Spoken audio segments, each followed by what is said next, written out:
c'est un peu un changement pour nous à la Tangente. On a eu l'habitude de travailler à partir d'un texte et cette fois, c'est plutôt à partir d'une idée, une impression, quelque chose qui nous a inspiré.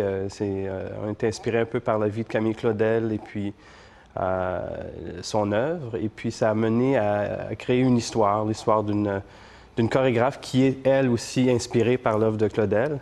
Et puis, c'est devenu un peu un collectif où tous les participants, autant éclairage, à l'image, tout le monde a commencé à collaborer à la création autant de l'histoire que de texte et tout. Donc, la démarche est devenue collective. Ma souveraine amie,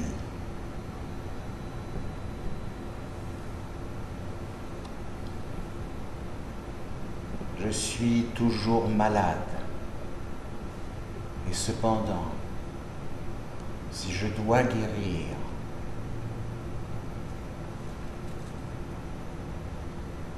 je guérirai.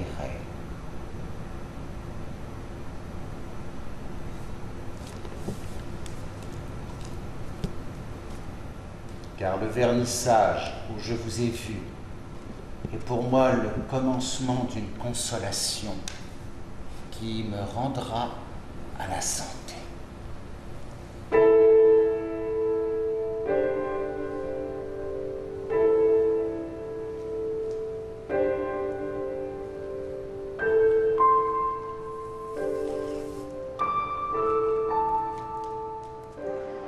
L'Implorante sera présentée du 6 au 11 juin au Théâtre Glendon. Et pour en parler davantage, on accueille deux personnes très impliquées dans cette création. Louise Naubert, qui joue dans le spectacle et qui signe avec Claude Guillemin la mise en scène. Bonsoir, Louise. Bonsoir, et Bernard Menet, qui est un des interprètes de l'Implorante. Bonsoir à vous. Bonsoir. Alors, dans l'extrait de Claude Guillemin, on a une petite idée de l'histoire qui se déroule dans l'Implorante, mais peut-être, Louise, nous en parler davantage.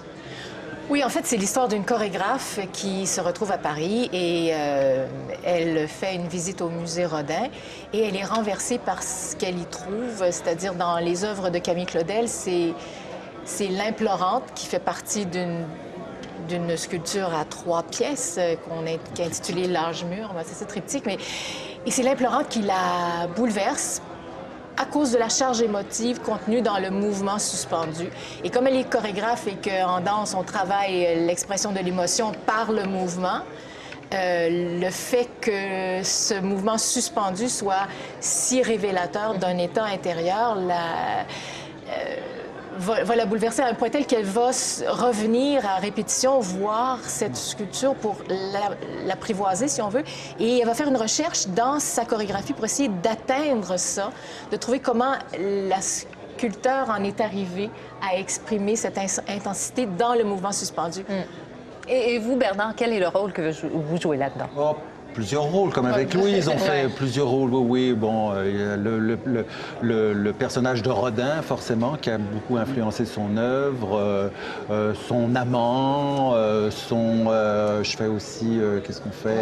Des animateurs radio. Des animateurs radio, enfin, voilà, plusieurs personnifications. Est-ce que c'est du théâtre ou c'est de la danse? En fait, moi, je dirais que c'est un objet théâtral. C'est un spectacle qui marie les deux. On ne s'est pas arrêté à savoir si on voulait présenter un spectacle de danse ou de théâtre. Ce qui est arrivé, c'est que ce spectacle-là met en opposition la danse, ou plutôt marie la danse et la sculpture. Parce que dans la danse, le mouvement est éphémère. Et en sculpture, le mouvement est immortalisé. Et c'est ça qui nous a fascinés. Et comme a dit Claude, c'est un collectif. On contribue tous au développement de ce spectacle. On est vraiment partis de presque rien. On est parti d'une idée et ensuite de la correspondance. On a fait beaucoup de recherches sur 2 ans, sur des textes, des correspondances entre Camille Claudel et entre Rodin. Mais c'est ça, mais on avait aussi fouillé dans Paul, son frère Paul, parce que Camille Claudel a été internée pendant 30 ans. Oui, et elle est décédée jusqu'à, c'est ça, elle est décédée à 78 ans. Et tout ça était assez troublant comme histoire, l'abandon de sa famille, en fait. On l'a vraiment mise à l'écart, on en avait honte, on dit qu'elle aurait peut-être été... elle se serait fait avorter, donc on voulait la cacher, vraiment. Elle était gênante. Cette relation avec Rodin était vraiment la honte de la famille, surtout à cette époque-là. Bon, Claude parlait du fait que c'était vraiment un collectif. Quel est le rôle que chacun joue quand on est en train de créer ça à partir d'une idée, finalement? Tous, parce que je pense que tout le monde, finalement, participe à la conception, que ce soit au niveau chorégraphique, au niveau du son, au niveau de l'éclairage. L'éclairagiste va autant venir nous dire, tiens, peut-être ce mouvement-là, ça serait mieux que voilà, le choix des lettres, même le musicien aussi, Claude Naubert, aussi participe aussi. Tout le monde, vraiment, met toutes les idées sur la table et chacun, on essaye toujours de réaliser toutes les idées qui sont mises sur la table. Et puis voilà, on donne la chance à... Oui, puis comme Bernard a une double formation, il est aussi danseur et comédien. Et donc, le langage, les échanges avec Sylvie Bouchard, qui a le rôle titre, qui danse, est vraiment merveilleux. C'est une très belle équipe. On est excessivement heureux. Vous parlez que tout le monde y met du sien, mais finalement, tout le monde, vous n'êtes pas une énorme équipe. J'ai compté que vous êtes 7 personnes. Oui, mais c'est ça. C'est comme s'il y avait 7 concepteurs. En plus, y compris les interprètes. On est 3 interprètes, mais avec tous les concepteurs, avec Claude, avec Claude Naubert, avec l'éclairagiste, Guillaume. Duncan Appleton, qui travaille au traitement de l'image aussi. Non, c'est qu'on on en est venu à travailler tous dans la même direction. Et ce qui est intéressant, c'est que l'apport de chacun vient enrichir le produit final. C'est vraiment oui, puis chacun a la même vision. Chacun sait à peu près, on sait où on veut se rendre. On ne sait pas encore ce que ça va donner, mais on sait vers où on se dirige. Alors évidemment, ça donne une ligne de conduite où si chaque idée n'est pas opportune, au moins on sait qu'on s'en va tous dans la même direction. Ce que j'ai trouvé intéressant, puis corrigez-moi si j'ai tort, mais j'ai pas vu l'implorante encore, j'ai juste vu ces quelques bouts-là, mais je connais ce que vous avez fait avant. C'est complètement différent de ce que vous avez déjà fait. C'est différent et c'est aussi cohérent. Parce que, bon, vous avez vu, je ne sais pas pour ceux qui auraient vu il y a 2 ans, Comme on dit ça, t'es mort en anglais, c'était un spectacle solo avec Bernard Menet. Puis, bon, on travaillait, le mouvement était très, très important. L'économie de mouvement, la lenteur, l'aspect visuel, la vidéo était très, très présente. On créait l'espace scénique par la vidéo, comme on le fait pour l'implorante. Mais là, on pousse encore plus loin. C'est vraiment axé sur le mouvement, encore davantage. Et c'est sur le point de vue aussi, parce que c'est là où ça se raccroche peut-être à Requiem, parce que c'est dans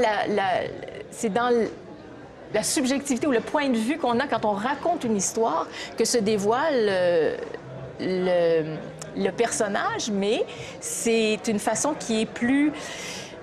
Il y a une distance entre la trame narrative et il y a une distance et le travail avec Sylvie nous apporte quelque chose, parce qu'elle est vraiment extraordinaire, Sylvie. Elle nous apporte à la fois...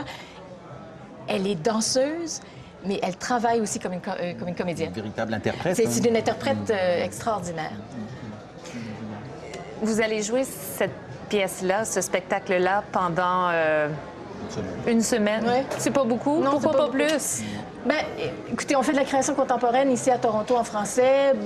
Bon, nos expériences, par le passé, on s'est rendu compte qu'on n'attire pas nécessairement plus de gens en donnant 2 semaines de représentation qu'en donnant 1 semaine. Et là, c'est un premier passage pour cette création. On se donne 1 semaine de représentation. Au terme de ça, on ira dans l'Outaouais, c'est sûr. Puis après ça, peut-être ailleurs. Puis on ferait un retour à Toronto, c'est sûr. Mais ça nous donne l'occasion de mettre à l'épreuve la création en ce moment en donnant 1 semaine de représentation. Après ça, on verra. Mais parce que vous mettez tellement de temps et d'énergie. Ça prend combien de temps, Bernard, pour créer ça de A à Z? Normalement, une production normale prend au moins, au minimum, je dirais 8 semaines. Là, on a réussi en 6 semaines, mais eux ont déjà travaillé bien avant qu'on commence les répétitions. Il y a tout un travail au préalable qui se fait, qui s'échelonne sur 2 ans, où on doit penser à ce qu'on... Donc, mais ce que je voulais dire aussi, c'est que c'est peut-être court comme représentation, comme nombre de spectacles, mais le spectacle évolue même pendant les représentations, ce qui fait que même quand on sera rendu au bout de cette semaine-là, j'ai l'impression que le spectacle aura atteint un certain niveau, mais qu'on pourra encore faire évoluer dans une tournée ou dans d'autres spectacles. C'est-à-dire qu'un spectacle n'est jamais terminé le soir de la première. Il évolue au fur et à mesure, il mûrit, c'est comme un bon vin, il prend sa maturité avec le temps et tout. Et c'est sûr qu'il a besoin d'un nombre de représentations pour pouvoir s'approfondir. Et en fait, ce qui arrive, c'est que quand on travaille en création, c'est qu'on on a extrêmement de liberté, une grande liberté. Donc, on peut déplacer l'ordre des scènes, on peut jouer avec ça à un moment donné, jusqu'à la toute dernière minute. Donc, si je vous dis qu'il est possible que je chante dans ce spectacle-là, ben je veux dire ça jusqu'à la veille de la première ou de l'avant-première, il n'y a rien qui est confirmé. On voit pas forcément le même spectacle deux fois. On peut pas vous garantir que ça sera ça. Si on les implante, ils vont jouer plus longtemps. C'est sûr. Et à quel moment est-ce qu'on commence à penser au prochain spectacle? Bien, normalement, ce qui arrive, c'est quand on est en production, il y a déjà des choses qui commencent à arriver en travaillant la production même, il y a déjà des idées qui commencent à germer pour une prochaine production. Bon. Eh bien, on a hâte de voir celle-ci. Je vous rappelle, L'Implorante, présentée par le théâtre La Tangente au théâtre Glendon à Toronto du 6 au 11 juin. Merci beaucoup. Merci à vous. Merci à vous. Au revoir. Merci.